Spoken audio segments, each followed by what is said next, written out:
मेहनत और किस्मत। यह एक लोक कथा है, गाँवों में अक्सर सुनाई जाती है। किसी गांव में एक गरीब किसान रहता था। घर में उसकी पत्नी और वह केवल 2 लोग ही रहते थे। उनके दिन गरीबी में गुजर रहे थे। किसान के पास कुल जमा 1 गाय और 2 बोरी अनाज ही था। पति पत्नी दोनों ही दिन रात अपने भाग्य को कोसते रहते और भगवान से शिकायत करते रहते कि उन्हें इतना गरीब क्यों बनाया। इसी तरह से दोनों के दिन गुजर रहे थे। एक दिन गांव में एक साधु आया और वह गांव भर में भिक्षा मांगता हुआ उस किसान के घर भी पहुंचा। जैसे ही साधु ने किसान के घर में आवाज़ लगाई, दोनों ने अपने भाग्य को कोसना शुरू कर दिया और कहने लगे कि तुम्हें हम क्या दें महाराज, हमारे तो खुद भिखारियों जैसे दिन गुजर रहे हैं। ना तो ढंग के कपड़े हैं और ना घर में अनाज। भगवान भी हमारे साथ इतना अन्याय क्यों कर रहा है, जबकि हमने तो किसी का कुछ बिगाड़ा भी नहीं है। साधु उनकी समस्या समझ गया। उसने कहा कि देवी, भाग्य भगवान नहीं बनाता, हमारे कर्म ही हमारा भाग्य बनाते हैं। भगवान तो केवल कर्मों का फल दे रहे हैं। किसान और उसकी पत्नी ने फिर जवाब दिया कि बाबा, हमने ऐसा कौन सा पाप किया है जो ऐसा जीवन भुगत रहे हैं। हमने तो कभी कोई पाप किए ही नहीं, लेकिन कभी भी घर में 1 गाय और 2 बोरी अनाज से ज़्यादा कुछ रहता ही नहीं है। साधु ने कहा, यदि तुम ज़्यादा धन चाहते हो तो मैं तुम्हें एक उपाय सुझाता हूँ। अगर तुम मेरी बात मानोगे तो ज़रूर तुम्हारे पास भी बहुत सी धन संपत्ति होगी। दोनों पति पत्नी साधु के चरणों में बैठ गए।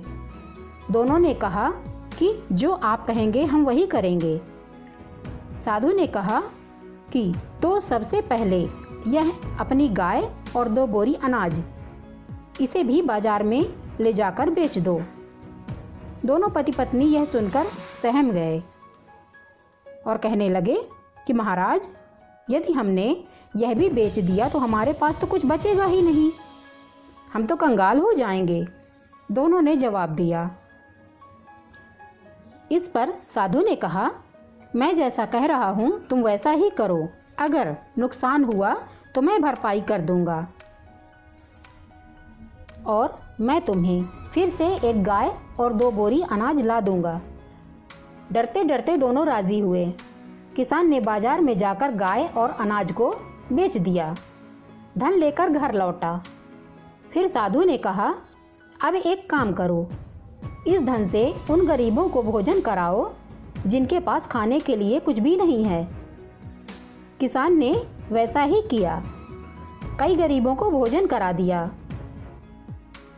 यह बात गांव के जमींदार को पता चली कि गरीब किसान ने अपनी गाय और अनाज बेचकर भूखों को खाना खिला दिया है। उसने तुरंत अपने सेवक को भेजकर किसान के घर 1 गाय और 2 बोरी अनाज भिजवा दिया। साधु ने फिर किसान से कहा, इसे भी बेचकर आओ और कल फिर गरीबों को भोजन कराओ।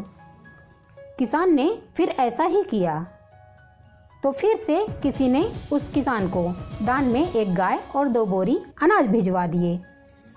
साधु के कहने पर किसान रोज इसी तरह गरीबों को भोजन कराता रहा और उसके घर में रोज दान आने लगा।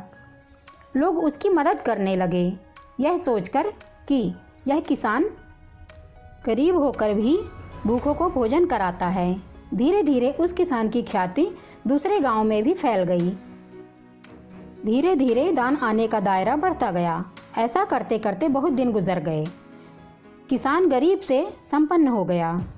उसने एक दिन साधु से पूछा कि महाराज, अचानक मेरे भाग्य में इतना अनाज और धन कैसे आ गया। साधु ने उसे समझाया कि तू इस धन से दूसरों को भोजन करा रहा है। यह धन उन्हीं के भाग्य का है जो तुम्हें भगवान दे रहे हैं।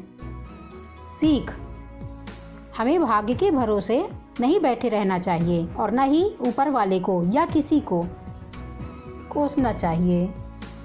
यदि हमने कर्म अच्छा किया है तो उसका अच्छा फल लेने से हमें कोई नहीं रोक सकता, चाहे वह विद्या अध्ययन की बात हो या फिर अपने जीवन जीने की बात हो।